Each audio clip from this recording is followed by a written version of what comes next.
नमस्कार. आज आपण करूया चमचमीत अशी मटकीची भेळ, जी करायला अगदी झटपट पण चवीला अगदी उत्तम. ज्यासाठी इथे मी मटकी रात्रभर भिजवून घेतलेली आणि त्याला आता हलके मोड आलेले आहेत. ती आपण शिजवून घेऊया. मी इथे 1 ग्लास पाणी, त्यामध्ये चवीपुरतं मीठ, चिमूटभर हळद आणि अर्धा चमचा लाल मिरची पावडर घातली आहे. कुकरच्या फक्त 2 शिट्ट्या करून घ्यायच्या आहेत.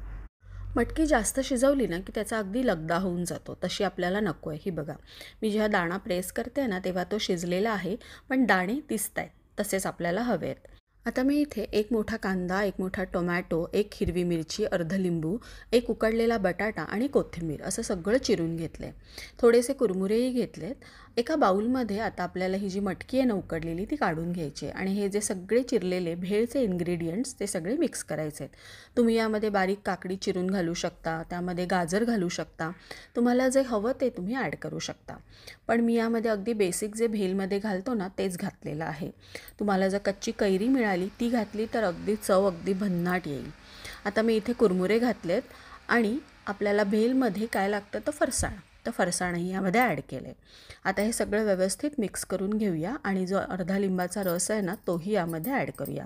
म्हणजे मस्त टँगी अशी ही भेळ होईल आपली. भेळीची चव आंबट तिखट अशी छान लागते. लिंबू तर आपण ऑलरेडी घातलं आहे म्हणून मी 1 चमचा लाल मिरची पावडर घालते. हिरवी मिरची आपण ऑलरेडी 1 घातलेली आहे. आता ही हिरवी चटणीही घालूया 2 चमचे. ती आहे पुदिना, कोथिंबीर, हिरवी मिरची, जिरं, लिंबू आणि मीठ, म्हणजे आपली सँडविचची चटणी. आता यामध्ये आपण काळं मीठ घालूया. पांढरं मीठ म्हणजे आपले नेहमीचं मीठ आपण मटकी शिजवताना ऑलरेडी घातलेलं, पण कुठल्याही चाटमध्ये थोडंसं काळं मीठ घातलं ना की त्याची चव अगदी उत्तम येते, म्हणून अगदी चिमूटभर घातलं आहे. आता ही मिक्स करूया आणि सर्व करूया. तुम्ही अगदी डाएट जरी करत असाल ना तरी पण ही भेळ खाऊ शकता. अगदी तुमचं हे फुल मील होईल. त्यामुळे नक्की करून बघा. मस्त डाळिंबाचे दाणे मिळाले तर तेही घाला, कच्ची कैरी घाला. मी इथे बारीक शेव घातलं आहे. नक्की करून बघा आणि कशी झाली ती मला कमेंटमध्ये सांगा. धन्यवाद.